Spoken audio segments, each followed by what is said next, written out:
నజరేయుడైన యేసు నామమున మీ అందరికీ నా వందనాలు. మార్కు సువార్త 11వ అధ్యాయం మొదటి వచనం నుంచి 10వ వచనం వరకు మీరు చూసినట్లయితే అక్కడ ఎలాగో రాయబడి ఉందండి. యేసుక్రీస్తు తన శిష్యులతో కూడా బేత్పగే బేతనియా అనే ప్రాంతములకు వెళ్ళినప్పుడు అక్కడ నుంచి యెరూషలేముకి ఇంకా ఆయన ప్రయాణం చేయాలి.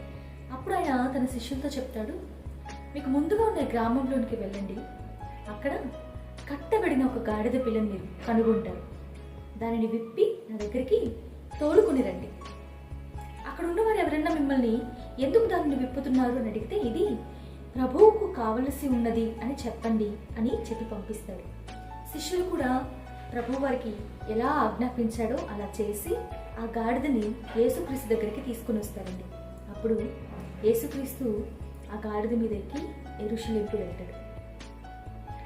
చూడండి, జకరియా 9వ అధ్యాయము 9వ వచనంలో మీరు చూసినట్లయితే ఈ గాడిద మీద ఒక ప్రవచనం ఉంది. ఆయన చెప్పారు, యెరూషలేమా సంతోషించు, నీ రాజు నీతివర్తనుడై ధీనుడై గాడిద పిల్లనికి నీ వద్దకు వచ్చుచున్నాడు అని. అయితే ఈ దినాన దేవుడు మీతో మాట్లాడిన విషయాన్ని మీరు గ్రహిస్తున్నారా? గాడిద పిల్ల ఏ విధంగా అయితే కట్టబడి ఉందో మనము కూడా ఈ లోకంలో చాలా విషయాలకి కట్టబడి ఉన్నామండి. కొంతమంది తమ చేతిలో ఉన్న స్మార్ట్ ఫోన్స్కి కట్టబడి ఉన్నారు, కొంతమంది తమ పనికి కట్టబడి ఉన్నారు, కొంతమంది అవసరం లేని బంధాలకి కట్టబడి ఉన్నారు, కొంతమంది తమలో ఉన్న భయాలకి కట్టబడి ఉన్నారు, కొంతమంది నేను దేవునికి పనికిరాను అన్న గిల్ట్కి అపరాధ భావంకి కట్టబడి ఉన్నారు. వారి మీద ఏ విధంగా అయితే గాడిద మీద ఒక ప్రవచనం అనేది ఉందో మీ మీద కూడా ఒక ప్రవచనం అనేది దేవుడు మీకు తెలియచేస్తున్నాడు. నువ్వు నాకు కావలసి ఉన్నావు, నేను నిన్ను వాడుకోబోతున్నాను, నువ్వు నా పనికి నియమింపబడి ఉన్నావు అని దేవుడు మీతో మాట్లాడున్నాడు. అంటే మీరు కట్టబడిన స్థితిలో ఉన్నంత వరకు దేవుడు మిమ్మల్ని వాడుకోలేడండి. ఏ విషయాలనైతే మీరు మీ జీవితంలో కలిగి ఉన్నారు, ఏ విషయాలైతే మిమ్మల్ని దేవునికి దగ్గరికి వెళ్ళనివ్వకుండా మిమ్మల్ని కట్టేసి ఉన్నాయో, you need to let go of those things that are binding you. శిష్యులు విప్పి తోలుకొని వెళ్ళారు. ఏవైతే వేటితో అయితే నువ్వు కట్టబడి ఉన్నావో దానిని నువ్వు విప్పుకోవాలి.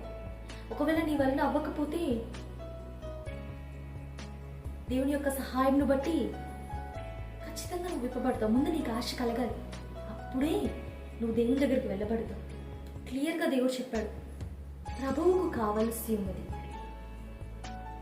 నువ్వు దేవునికి కావాలి. ఎందుకు? ఏ విధంగా ఆ గాడిద ఒక ప్రాంతం నుంచి ఇంకొక ప్రాంతమునకు యేసుక్రీస్తును క్యారీ చేసిందో, తీసుకుని వెళ్ళిందో, ఆ విధంగా దేవుని యొక్క సువార్తను ఒక ప్రాంతం నుంచి ఇంకొక ప్రాంతమునకు తీసుకుని వెళ్ళే ఒక వాహనం నువ్వు, ఒక పాత్ర నువ్వు. దేవుడు నిన్ను తన పని కొరకు ఒక పాత్రగా నియమించుకొని ఉన్నాడు. అయితే నువ్వు కట్టబడి ఉన్నావు. ఇప్పుడైతే నీ కట్లను నువ్వు విప్పుకొని, దేవా నన్ను వాడుకో అని ఆయన దగ్గరికి వెళ్తావు. ఆయన నిన్ను గొప్ప ఉద్దేశం కొరకు నిన్ను ఎంచుకొని ఉన్నాడు. కాబట్టి దయచేసి ఈ యొక్క క్షయమైన ఈ లోకంలోని విషయములకు కట్టబడి ఉండకండి. దేవుడి వాక్యాన్ని దీవించును గాక. Praise the lord.